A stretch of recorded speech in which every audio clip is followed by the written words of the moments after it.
you're not fired up to play in the Super Bowl, then I don't know what else can make you get any more fired up. Super Bowl 55 will be underway. Pass to Gronkowski. He's going to score a touchdown. Rob Gronkowski's got 2 today. Big time pressure on Mahomes. Antonio Brown dives low to make this catch. The Chiefs try to regroup. They are down 21-6 at halftime.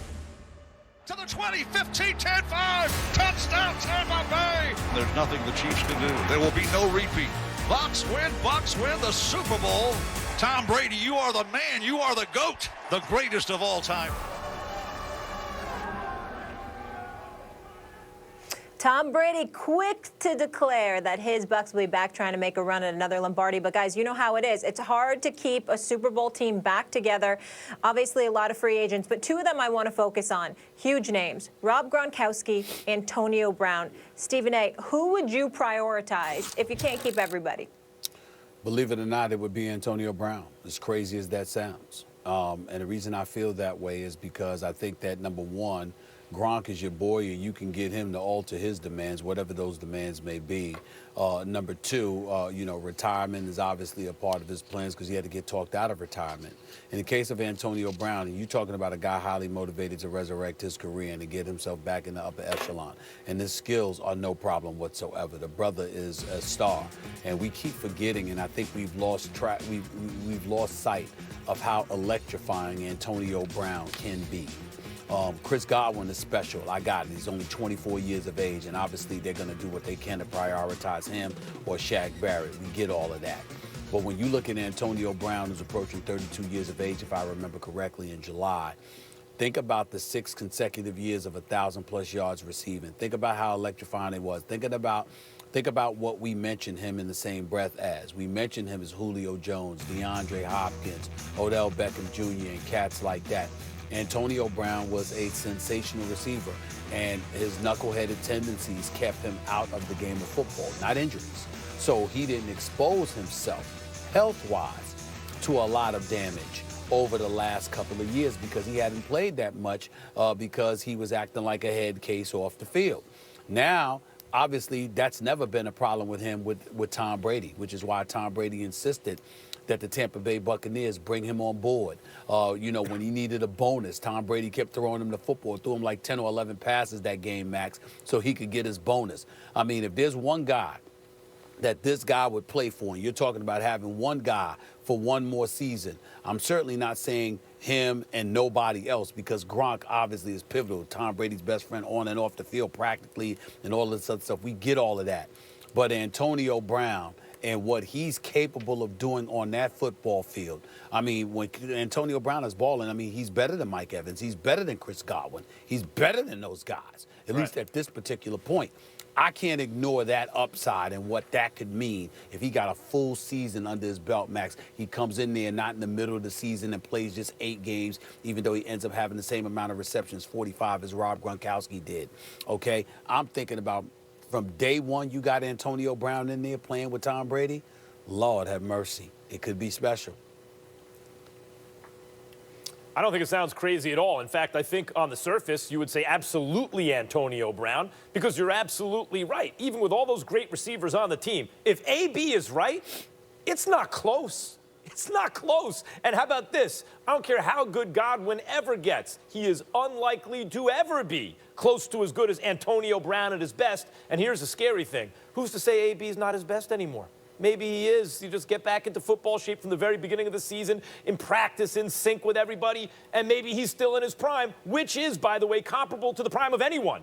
You want to talk about Megatron or Randy Moss or Jerry Rice? Antonio Brown's prime fits right in there with the elite of the elite who ever lived. But if the question is, who should Tom Brady lobby to re-sign, meaning a longer-term deal, then I would actually say Gronk, who's cooked compared to Antonio Brown in terms of, how he looks talent-wise versus his prime. I mean, Gronk is still an effective player, and we saw that in the Super Bowl. But Gronk is not nearly as close to his best as Antonio Brown is potentially to his. So why am I saying Gronk? And it's not just about the relationship Brady has with Gronk and all they've been through in New England and now in Tampa.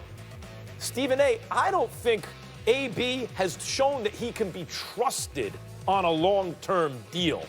Yes, and I think the Bucs can probably bring everybody or just about everybody back. So I don't really think this is an either or. But if you're talking about who do you hand out an extension to, a contract to, can you trust Gronk to give it all, his all on the field, to not be a disruptive force? Yes, you can.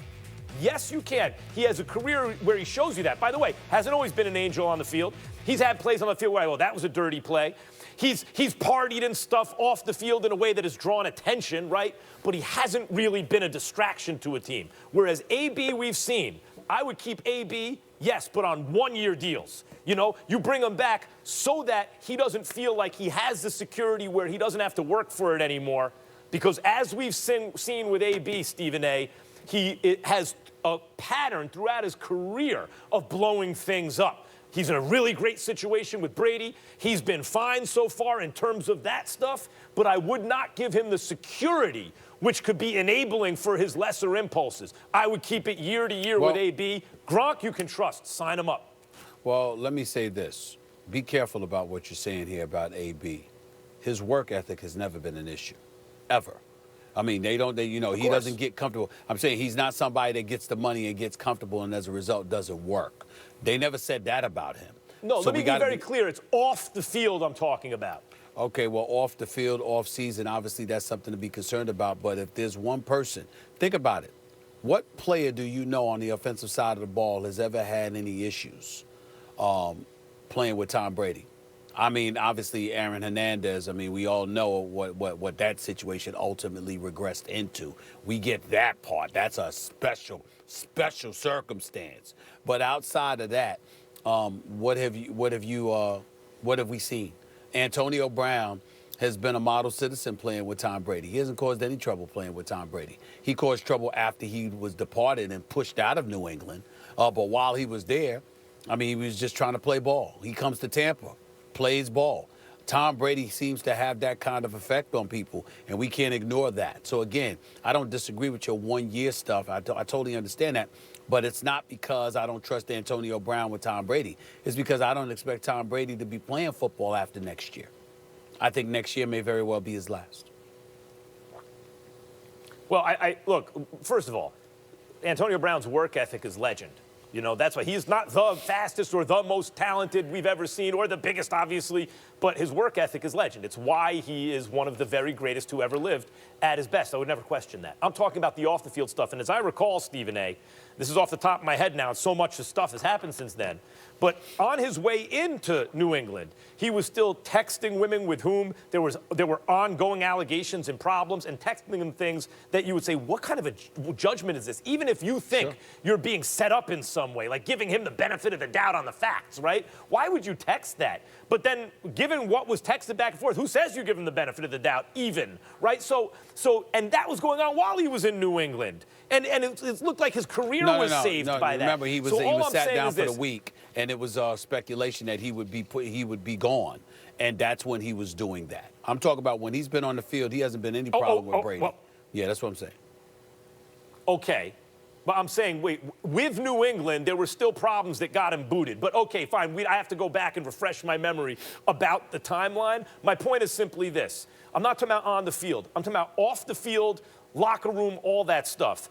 AB has been so sabotaging of himself at times. You brought it up. Keep your mouth closed till when? And you got $20 million, and he couldn't do it, right? $29 million. given his 20, what were the circumstances? Because you've gone over this a million times. If he had shut up, it was on a Thursday, and if he had kept his mouth shut through Monday night into Tuesday, he would have been guaranteed the additional $29 million and couldn't shut up. Bring AB back wealth. 1 year at a time. All right, fellas. Let's leave it there. We got plenty more to debate here on First Take.